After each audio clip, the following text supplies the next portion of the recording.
안녕하세요, 서린이들 리우예요. 저는 오늘 서울에서 가장 비싸다는 호텔 뷔페를 가는 중입니다.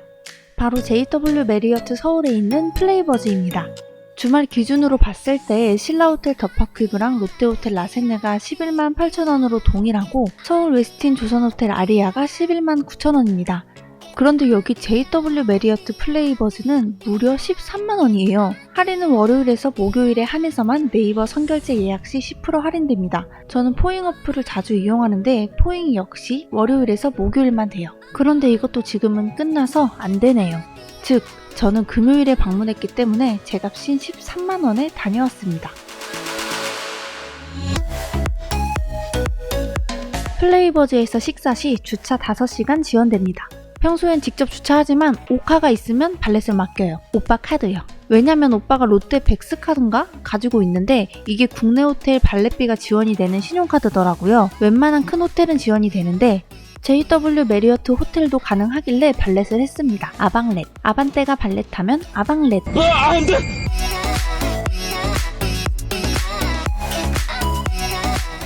와, 입장하자마자 디자인과 분위기에 압도됐습니다. JW 메리어트 호텔은 작년에 차원이 다른 럭셔리랑 콘셉트로 리뉴얼 오픈했는데 확실히 럭셔리한 느낌이 강합니다. 정문에서 오른쪽 에스컬레이터를 타고 올라가면 플레이버즈가 있습니다. 작년 플레이버즈 가격은 12만원이었는데 1년이 지난 지금은 만원 오른 13만원이네요. 내년엔 14만원 되지 말아요.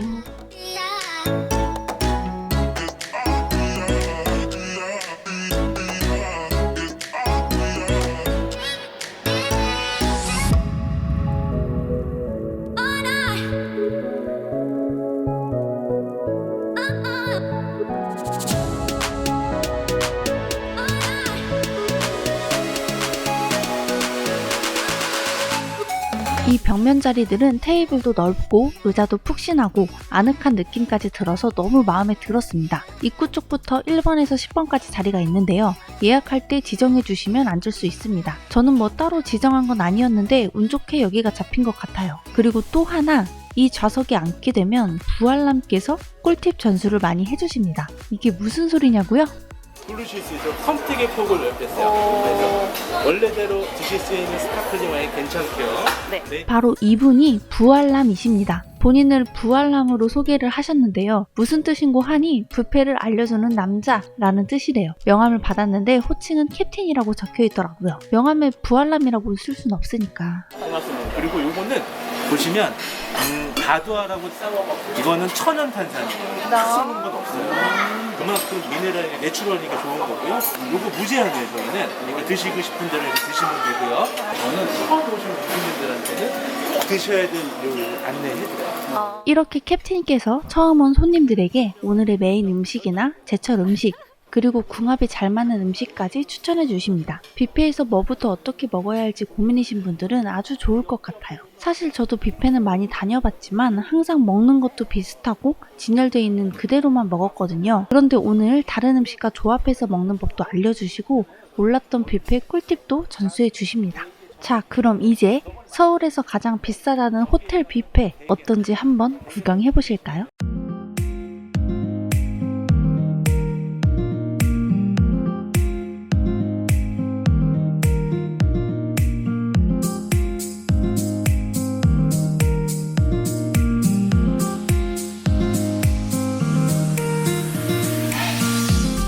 랍스터는 바로 조리해서 내어주십니다. 크기는 여느 호텔 뷔페 랍스터와 같은 크기예요. 2개씩 먹으려고 총 4개 담아달라고 했습니다. 바로 옆에는 장어덮밥이 있는데요. 이것도 담아달라고 하면 저렇게 바로 떠서 주세요.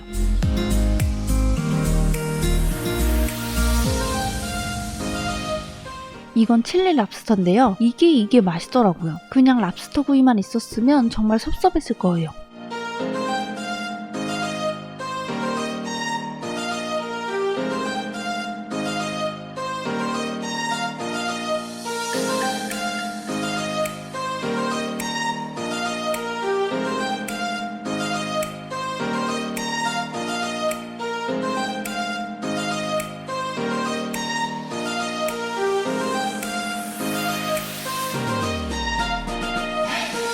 이 랍스터는 생각보다 별맛이 안 나서 그냥 그랬어요. 그런데 옆에 칠리 소스를 듬뿍 묻히고 있는 이 칠리 랍스터가 정말 맛있더라고요. 랍스터를 한번 튀겨서 칠리 소스에 버무렸는데 구운 랍스터보다 훨씬 촉촉해요. 한번 튀겨서 그런지 수분을 꽉 잡아준 것 같고 소스도 잘 어울리네요. 이건 부기새우라고 하는데 크림새우랑 비슷해요.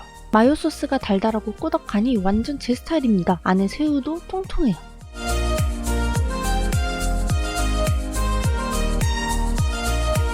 이 장어덮밥은 꽤 맛있네요. 무엇보다 밥보다 장어를 더 많이 주셨어요. 장어가 장가시도 크게 거슬리지 않았고 부들부들하고 양념도 진해서 판다고 해도 사 먹을 수 있을 맛이었어요.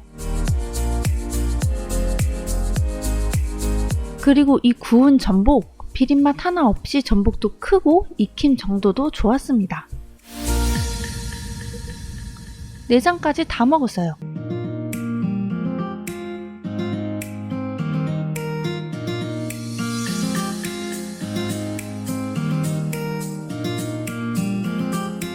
이 차전은 고기입니다.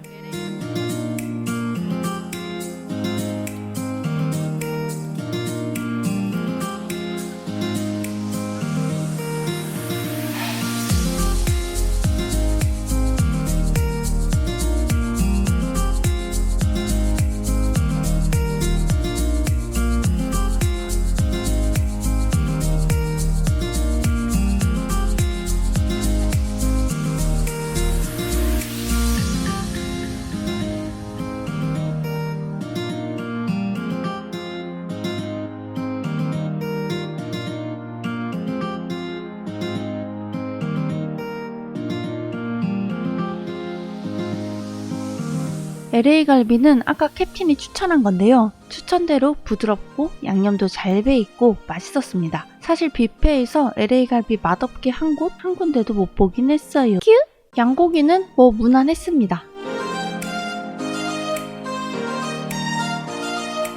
이 지방과 고기가 적절히 섞인 부분이 맛있네요.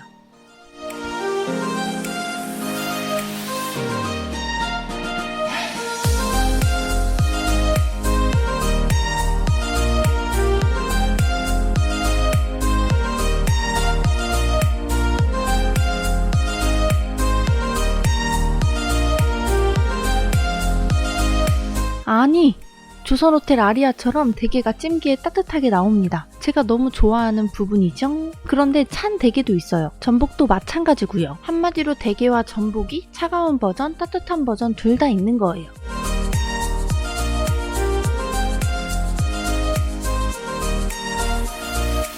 이건 장어탕입니다.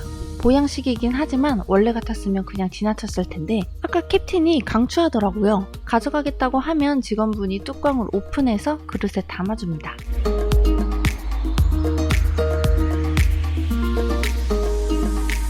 완전 큰 대왕가리비입니다. 저 조개 너무 좋아해서 먹을 생각에 아주 신났어요. 차가운 상태길래 당연히 그대로 먹으려고 했는데 랍스터 굽는 데 가서 맞다. 초반에 캡틴께서 설명을 해주셨어요. 그런데 너무 많은 걸 들어서 까먹고 있었는데 랍스터 맞은편에 진열되어 있는 해산물은 랍스터구이 셰프님께 따뜻하게 해달라고 요청하면 해주신대요. 그런데 여기서 대게, 전복, 새우는 따뜻한 구이 코너가 따로 있으니까 가리비만 요청하면 되겠네요. 구울 수 있어요? 네. 제가 다리를 아, 감사합니다.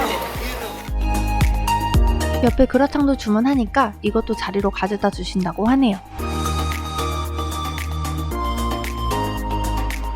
오일과 토마토, 케이퍼 등을 더해서 풍미를 더 살렸어요.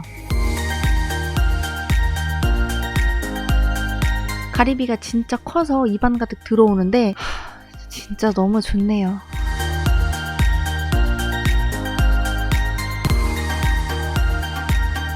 그라탕은 굉장히 꾸덕한데요. 그런데 생각보다 느끼하지 않아서 소스도 막 퍼먹을 정도로 맛있습니다.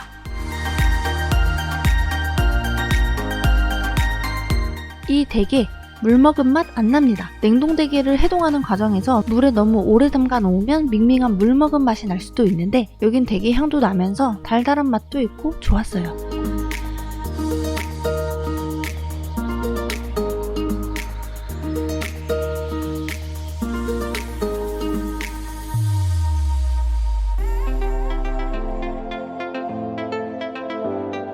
이 꽃등심은 육향이 진하긴 했는데 좀 퍽퍽했고 차슈는 그에 비해 부드럽고 맛있었어요. 그리고 장어탕, 저는 건강한 맛에 익숙하지 않아서 이게 맛이 있는 건지 없는 건지 잘 모르겠지만 코끝 깊숙이 들어오는 한약재 냄새와 푹 고아준 국물이 몸보신 제대로 될 것 같은 느낌이네요.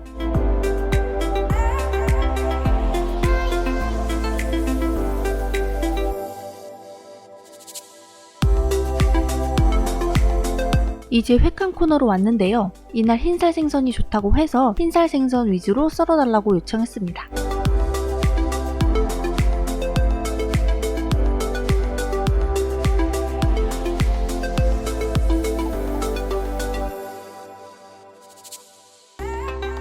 저는 이날 뷔페에서 먹는 회가 처음으로 맛있다고 생각했습니다. 겉면이 살짝 건조돼 있고 안은 부드럽게 쫄깃한 거 보니 숙성을 좀 시킨 것 같습니다. 수산시장에서 먹는 그 화로의 맛 아니에요. 추천하는 데는 다 이유가 있었군요.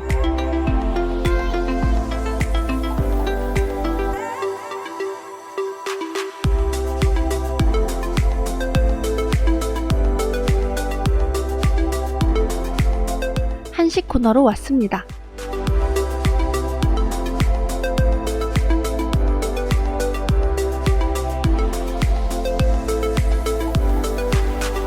육회랑 깻잎을 같이 먹어보란 말에 둘을 섞어 먹어보기도 하고 때로는 저 혼자 알아서 퓨전으로 만들어 먹기도 하고 그리고 아직까지도 제가 생각날 만큼 너무 맛있게 먹은 해신탕 닭, 새우, 전복, 문어 등 다양한 해산물을 넣고 푹 끓였는데요. 이 국물에 밥을 말아서 청란젓과 함께 먹으면 막 엄마가 해준 집밥 생각나고 너무 든든하고 맛있더라고요.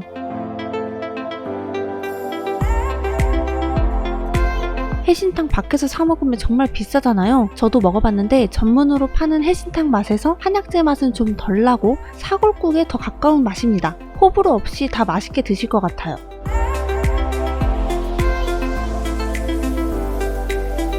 꼭 밥 말아서 젓갈류와 같이 드세요. 포만감이 금방 찾아오니 드실 거 다 드시고 마지막 정도에 드시는 걸 추천합니다.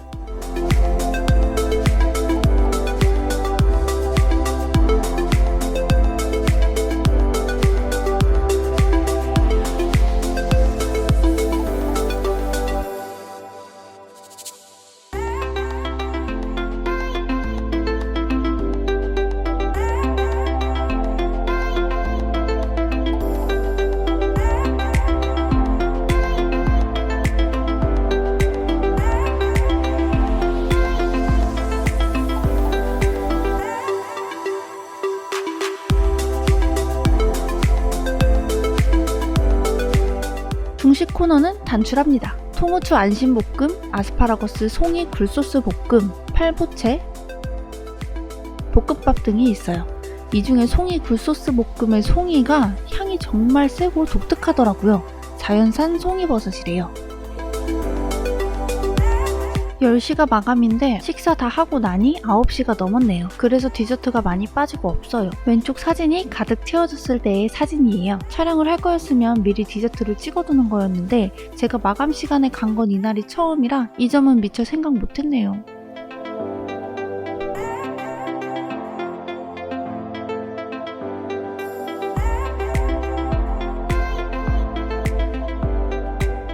촬영할 수 있을 만한 비주얼이 안 나와서 그렇지 있을 건 다 있어서 다행이었습니다. 디저트들은 전체적으로 무난했고 맛있었습니다.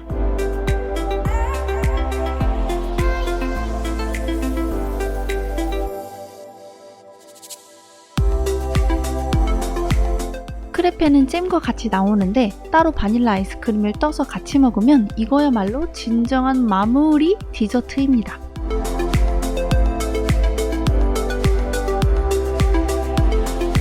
그리고 커피! 타 호텔 뷔페는 커피를 아이스로 변경 시 추가금이 발생하죠. 하지만 플레이버즈는 추가금 없이 아이스로 변경 가능하고 테이크아웃까지 해갈 수 있습니다. 저는 이전에 아이스크림을 먹었더니 속이 차서 따뜻한 걸로 먹었어요. 그리고 다른 차 종류도 앉아서 편안하게 주문할 수 있습니다.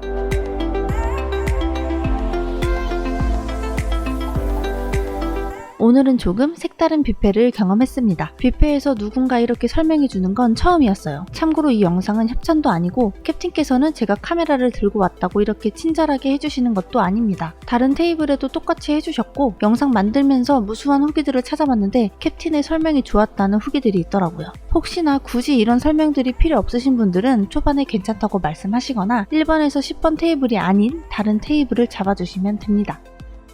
13만원이라는 높은 가격인 플레이버즈. 네로라 하는 뷔페들보다 비싼 가격이에요. 제가 느낀 바로는 랍스터, 양갈비, 소고기, 디저트 등은 타 호텔 뷔페와 비슷한 정도이고 중식은 좀 부실한 느낌이 들었지만 장어덮밥이나 해신탕 등 보양식과 회, 또 갓 나온 피자와 다양한 빵을 승부수로 둔 것 같아요. 그리고 색다른 서비스도요. 그럴 리는 없겠지만 내년에 또 가격 올리면 미워할 거예요. 그냥 제 작은 바람이었습니다. 요새 저에게 어떤 일을 하길래 이런 고가의 식당만 가느냐? 라는 질문이 많아서 한 말씀 드리겠습니다. 제가 처음부터 작정하고 고가의 레스토랑 콘텐츠를 다룬 건 아닌데요. 처음엔 평범하게 집 근처 음식점 리뷰를 하다가 좀 더 새로운 시도를 갈망하던 중에 사람들이 궁금해하면서 도움이 될 만한 곳, 저조차도 잘 모르고 어렵기만 하지만 상대적으로 리뷰가 많이 없는 고가의 음식점을 리뷰하면 어떨까 해서 시작하게 됐습니다. 저는 돈을 잘 버는 사람도 아니고 그렇다고 돈이 많은 사람도 아닙니다. 다른 사람들이 의식주 골고루 분배해서 지출할 때 저는 그 중에 먹는 것에 그 비율이 좀 더 치우친다고 생각해 주시면 되겠습니다. 앞으로 가성비 좋고 숨은 맛집들도 많이 찾아서 공유할 테니 지켜봐 주세요. 이번 플레이버즈 영상을 업로드함으로써 호텔 뷔페 리뷰 8번째네요. 9번째 뷔페는 이미 찍어왔습니다. 과연 어딜까요? 댓글에 가장 먼저 정답을 남겨주시는 분에게 커피 한 잔 쏘겠습니다. 오늘도 저와 맛있는 시간 보내주셔서 감사합니다.